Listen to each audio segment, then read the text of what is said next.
আমার বাস্তব জীবনের একটা কাহিনী মাঝে মধ্যে বলি। আপনাদের এলাকায় এসেছি, হয়তো অনেকে জানেন, আবার বলছি। এই হাদিসটা আমার জীবনের সাথে ফিট করা।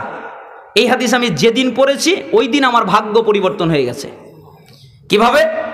এটাও আমার ভাগ্যে লেখা ছিল যে আমি চাকরি করতাম, হানাফি থেকে সৈয়াকেদায় আসলাম, তা আমাকে কেউ চাকরি দেয় না। আমি যেখানেই চাকরি নিতে যাই আমাকে বলে, তুমি তো কেবল আকীদা গ্রহণ করলে, তাই না? জি। তো তোমার তো আকীদা এখনো পরিষ্কার ক্লিয়ার হয় নাই, তোমাকে চাকরি দেওয়া যাবে না। এজন্য বড় বড় প্রতিষ্ঠান আর হয় না। আর হানাফিরা তো দিবেই না, ওরা তো ধরে আর পিটবে, তাই না? যে আমাদের আকীদা তুই ত্যাগ করে আবার আমাদের কাছে চাকরি করবি। তো কি করা যায়? কোনো পরিস্থিতি নেই, অবস্থা এত জটিল কঠিন। একটা যুবক ভাই আমাকে একটা মসজিদে নিয়ে গেল। এরপরে আমি ওই মসজিদে খুতবা দিলাম। তো তাদের পছন্দ হলো, ওই 4-5 জন, এরকম 5-6-7 জন হবে খুতবায় জুমার দিন। তা আমি তাদের মধ্যে খুতবা দিলাম, তাদের পছন্দ হলো। তো আমাকে বললো, আচ্ছা ঠিক আছে, আপনাকে চাকরি দিব, কিন্তু আমরা তো বেশি বেতন দিতে পারবো না, আমরা সহিয়াকিদার নতুন মানুষ, মসজিদটা সহিয়াকিদার নতুন হয়েছে, নতুন আহলে হাদিস আমরা হয়েছি, তা আমাদের তো অত টাকা পয়সা নেই, আপনাকে 3000 টাকা বেতন দিব, আপনি কি থাকবেন? তখন আমি বললাম, আচ্ছা ঠিক আছে, থাকবো। 3000 টাকার বেতনে কিছু হয় না, না স্ত্রীর মুখের চাহিদা পূরণ করতে পারি, না সন্তানদের মুখের চাহিদা পূরণ করতে পারি, কোনোটাই হয় না। আমরা একবেলা খাই আর একবেলা না খেয়ে থাকি, এরকম অবস্থা ঘটে যায়। কিন্তু যেদিন এই হাদিসটা বললাম, ওই দিন আমাদের জীবনটা পাল্টে গেল, ওই দিন আমাদের জীবনটা পরিবর্তন হয়ে গেল। যেখানে আল্লাহ তাআলা বলছেন, ইবাদত করলে আল্লাহ সুবহানাহু ওয়া তাআলা রুজি বাড়িয়ে দিবেন, ইবাদত করলে আল্লাহ সুবহানাহু ওয়া তাআলা অবশ্যই তাকে ধনী বানিয়ে দিবেন। একদিন আমার বাচ্চা অনেক কান্নাকাটি করছিল, দুধ নেই। আমি এই হাদিসটা পড়লাম, পরের দিন সকালবেলা মসজিদে গেলাম, বাচ্চা কান্না করছে ঘরে, 2 রাকাত সালাত আদায় করলাম, আল্লাহকে বললাম, আল্লাহ আমার 200 টাকার প্রয়োজন। এরপরে বাহিরে আসলাম, একটা লোক আসলো, আমি তাকে কোনোদিন দেখিনি, এত সুন্দর চেহারাওয়ালা, আমাকে সালাম করলো, মুসাফা করলো, চলে গেল। আমি যখন হাতটা খুললাম তখন দেখি 100 টাকার 2টা নোট। আমি তার কাছে 200 টাকা চেয়েছিলাম আল্লাহর কাছে, কার মাধ্যমে যেন আমার হাতে আল্লাহ 200 টাকায় পৌঁছিয়ে দিয়েছে। আমি ওই টাকা নিয়ে গেলাম, দুধ কিনলাম, এরপরে বললাম, তো ইবাদত করা তো প্রয়োজন। ওই দিন বিকেলবেলা সভাপতি, ক্যাশিয়ার, সেক্রেটারি আমার কাছে আসলেন। এরপরে আমাকে বললেন, তোমার তো কষ্ট হচ্ছে, তা তো আমরা বুঝতে পারি, আচ্ছা যাও, আগামী মাস থেকে না, এই মাস থেকে তোমার বেতন 10,000। বলেন তো কয় হাজার? 10,000। 1 লাফে 7,000 বেড়ে গেছে।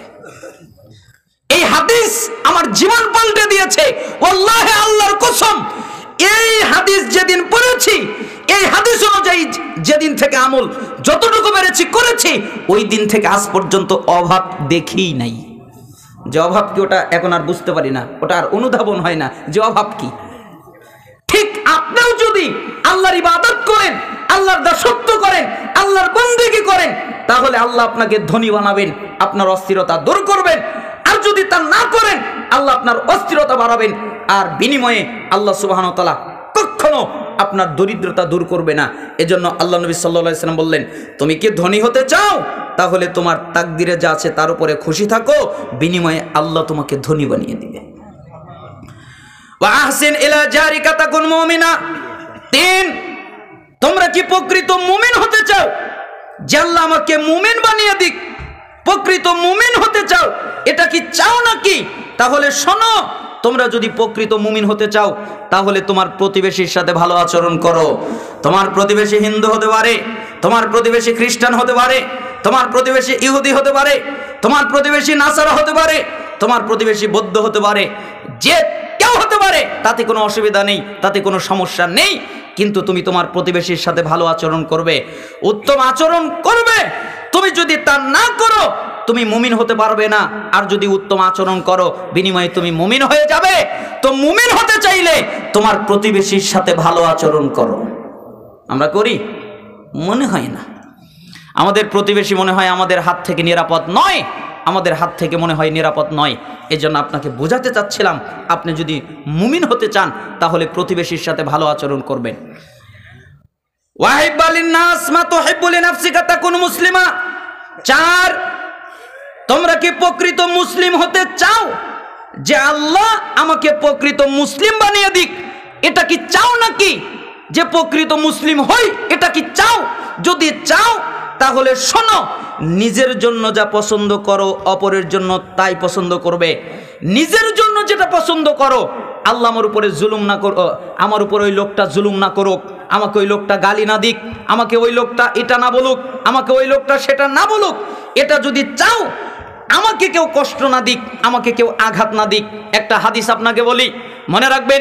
আবু হুরায়রা রাদিয়াল্লাহু আনহু তিনি বলেন, রাসূল সাল্লাল্লাহু আলাইহি সাল্লাম বলেছেন, লা তাহাসাদু, তোমরা পরস্পরে হিংসা করো না, ওয়ালা তাবাগাদু, তোমরা একজনের দরের, ওয়ালা তানাজাসু, তোমরা একজনের দরের উপর দিয়ে আরেকজন দর করে দালালি করে দাম বাড়িয়ে দিও না।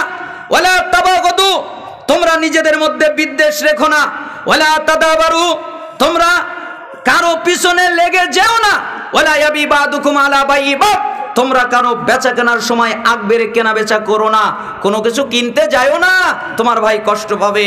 শোনো, তোমরা ওয়াকুনু ইবাদাল্লাহি ইখওয়ানা, তোমরা প্রত্যেক মুসলমান আল্লাহর ভাই ভাই বান্দা ভাই ভাই হয়ে যাও। আল মুসলিম আখুল মুসলিম, মুসলমান মুসলমানের ভাই, লা ইয়াজলিমুহু, মুসলমান মুসলমানের উপরে জুলুম করতে পারে না। ওয়ালা ইয়াখযুলুহু, মুসলমান মুসলমানকে সম্পত্তিহীন ভাবে সম্বলহীন ভাবে ছেড়ে দিতে পারে না। ওয়ালা ইয়াকযিবুহু, মুসলমান মুসলমানের সাথে মিথ্যা বলতে পারে না। ওয়ালা ইয়াহকিরুহু, মুসলমান মুসলমানকে তুচ্ছ ভাবতে পারে না।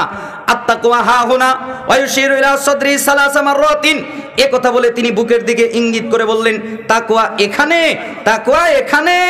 বিহাসবি ইমরিইম মিনাশ শাররি আইয়াকিরা আখাহুল মুসলিম, একটা মানুষের খারাপ হওয়ার জন্য এতটুকু যথেষ্ট, সে আরেকজন মানুষকে খারাপ বলে।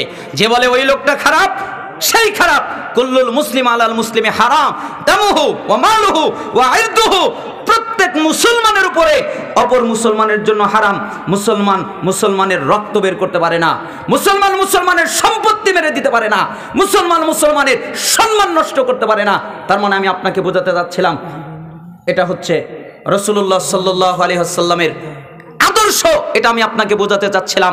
4, তোমরা নিজের জন্য যা পছন্দ করবে অপরের জন্য তাই পছন্দ করবে। ওয়ালা তুকসিরিদ দাহিক ফাইন্না কাসরাতাদ দাহিক তুমিতুল কলব, অতিরিক্ত হাসবা না, বেশি হাসবা না। কেন?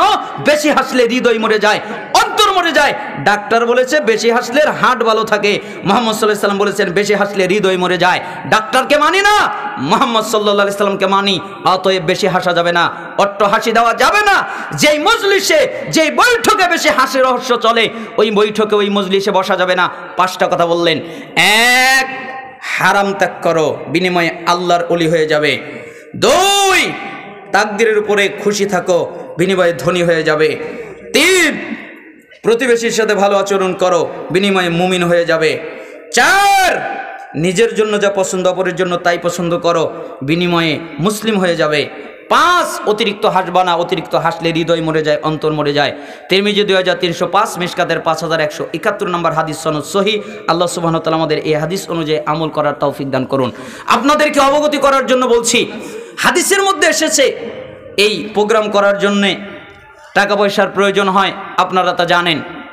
ওয়াসসাদাকাতু তুতফিউল খাতিয়া কামা ইতফিউল মাউন নার, কেউ যদি দান করে তাহলে আল্লাহ তাআলা তার সমস্ত গুনাহকে ক্ষমা করে দেয়, ওইভাবে যেভাবে আগুনের উপরে পানি ফেলে দিলে আগুন নিভে যায়।